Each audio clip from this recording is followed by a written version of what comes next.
Hello and welcome to Lapping Analytics. My name is Jimmy Lapping. I'm a psychologist and statistician with an interest in research in a range of topics, including the financial markets.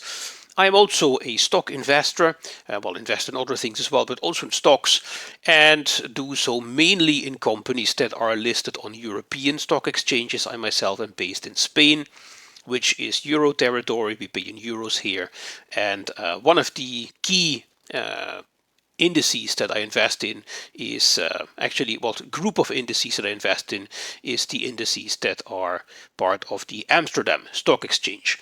So here you see a scatter plot of the percentage change in 2025. So the performance, percentage change in 2025, increase or decrease.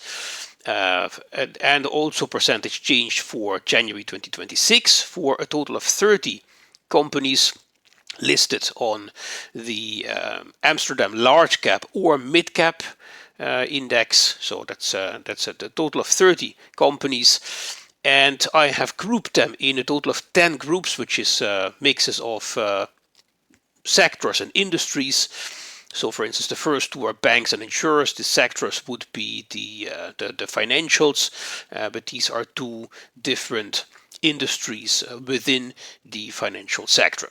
Okay, so what do we see here? Well, first of all, on the horizontal axis, we see that most companies that are part of this sample are on the right of the zero line, which means that their percentage change in 2025 was positive. This is a percentage change that includes dividends and capital returns, so the total percentage of gain or loss that a given position could have gotten you in 2025. So as you see, most companies are on the right of this line, which means a positive performance. There are only about, let's see, 8 companies in total that are on the left of this line, so they gave negative returns.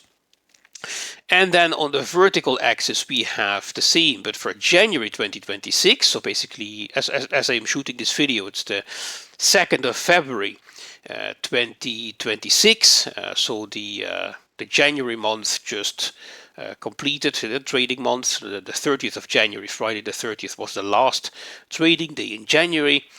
So here you see, vertically, you see the performance of the same 30 companies in terms of percentage change in January 2026, also including dividends and capital returns where that applied. But in this case, I don't think there was any company that had that. But in any case, it is included. If there was a dividend or a capital return, it's included in this percentage change as well. Now, as I already mentioned, when I when I make investment decisions, I look at individual companies. I also look at groups of companies. So here you see 10 groups of companies. So there are a total of 30 stocks that I took, 3 for each group. And we will see in a minute why I chose these 30 companies. First of all, we look at banks. We see that banks, we have ING and ABN AMRO, which are 2 banks listed on the large cap index in Amsterdam. And then we have Van Lanschot Kempen, which is a regional bank in the Midcap. And you see that in 2025, these 3 had a very positive performance. But we see that in 2026, we see that Van Lanschot Kempen, for instance, is already negative. When we look at the insurance companies, we have 3 insurance companies listed in the large cap index, which is Aegon, ASR Nederland and Nationale Nederlanden. So these 3 are insurance companies, and here we also see that in 2025 the performance for all 3 was positive, but you see that in January 2026 it's much closer to 0, and for Aegon it's even slightly negative. So all in all, you can say that for the banks and the insurance companies, so the financials, 6 companies in the financial basket, last year there was consistent positive performance, but in January we see that at least 2 companies already are at least for the moment in negative territory. We see that as a whole this group of financials has is closer to that 0 performance than last year. Energy. Here I have Shell, large cap SBM Offshore, Midcap and Vopak, 3 energy companies, and we see that in 2025 the only one that had a negative performance was Vopak, and in 2026 in January all 3 companies are in the green thus far. Metals and mining, so here we have AMG, which is a critical materials player, especially large in lithium, but also in some other materials like vanadium. And we have 2 steel and mining companies, or steel companies. One is Aperam and one is ArcelorMittal. So this is steel, and then AMG is critical materials. But you see, as a group, they had a very positive performance in 2025, and they continue to have a very positive performance until today. Okay, so and then we see the consumer staples: Unilever, Heineken, and Ahold Delhaize. These are consumer staples, or also consumer defensive stocks, because they are supposed to also perform relatively well, or at least not. They are not like expected to underperform as drastically as other groups when there are headwinds for the international markets. So, and we see that for Unilever, Heineken, and Ahold Delhaize, we see that there is a performance around the 0 level. It's not really a group that stands out in terms of clear positive or negative performance. Logistic real estate, 2025, a small positive. So here we have warehouses, De Pauw, Wereldhave, and CTP. 3 companies in logistic real estate in slightly different areas and countries. But as a group, they have a slight positive performance. They had a clear positive performance in 2025, and they also have a positive performance in 2026 thus far. So consistent positive. Consistent negative, here we find a group that I have clustered as intellectual property. So on the one hand we have 2 publishers, Wolters Kluwer and Reed Elsevier, below here. They have had very negative returns so far, especially Wolters Kluwer last year was quite a disaster. And then on the other hand, here we have the Universal Music Group, UMG, which is also in the intellectual property area, but more on the music side. And well, these publishers here are a bit more, you could see them as part of the specialty business services industry, whereas here UMG is more communication services for retail consumers. So it's slightly different, but well, they have in common that they are part of this intellectual property group, and well, all 3 have had a consistent negative performance, both in 2025 and in January of 2026. Semiconductors, well, we had a mixed picture last year. We see that actually on the year, ASM International had a slightly negative performance, I think 7% or so negative. BE Semiconductor Industries around 0, and ASML was a clear positive.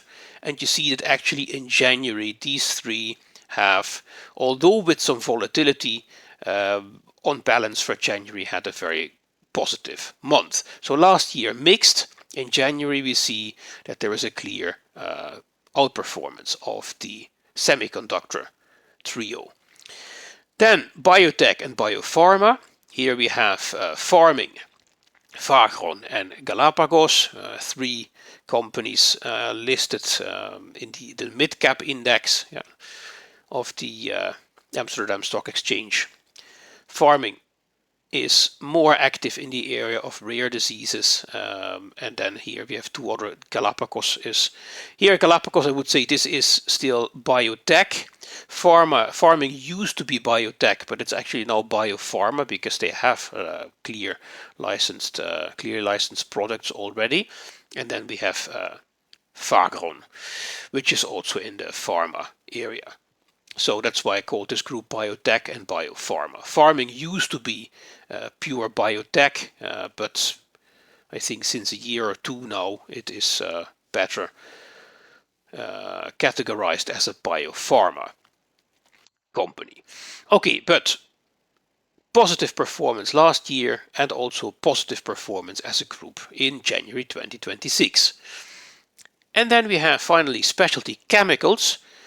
Well, this group had a very negative performance last year.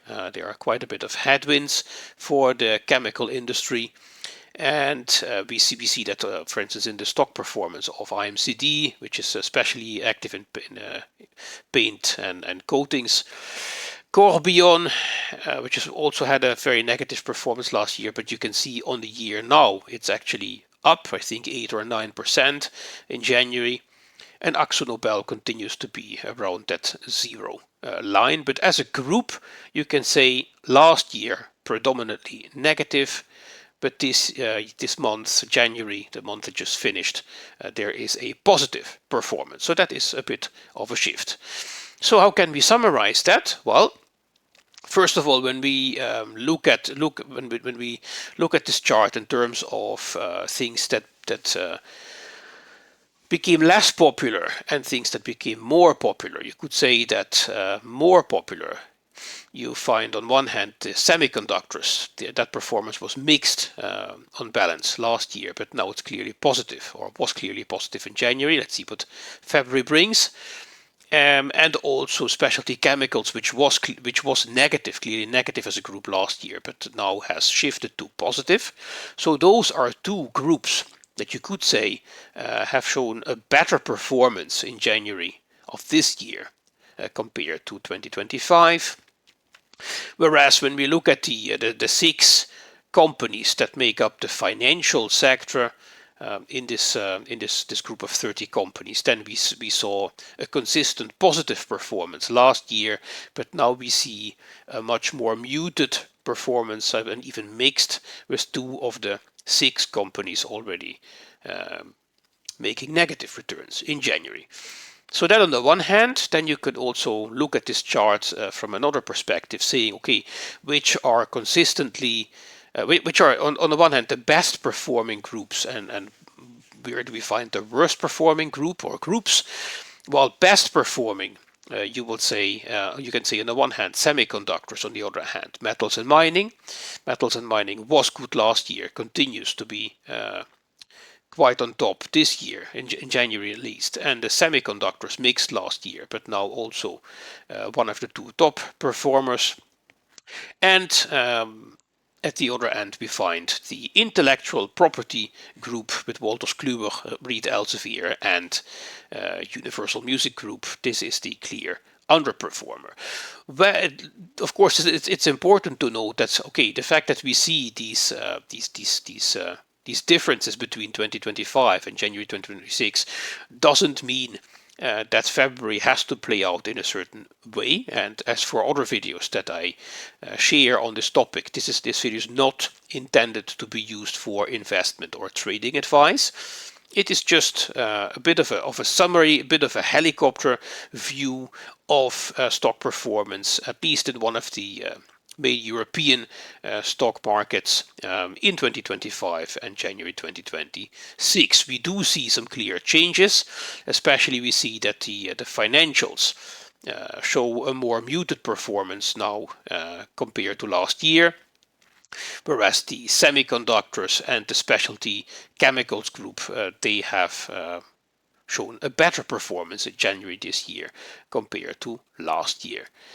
Okay, I hope this was useful. If you want to know more about this kind of research, well, I have more videos about this topic on my channel, and I will be posting a little bit more. Probably further down the year I will repeat some of this, but then not for 2025 versus January, but probably 2025 versus a quarter, or versus the first half a year of 2026, to see if certain patterns still persist or maybe have changed again.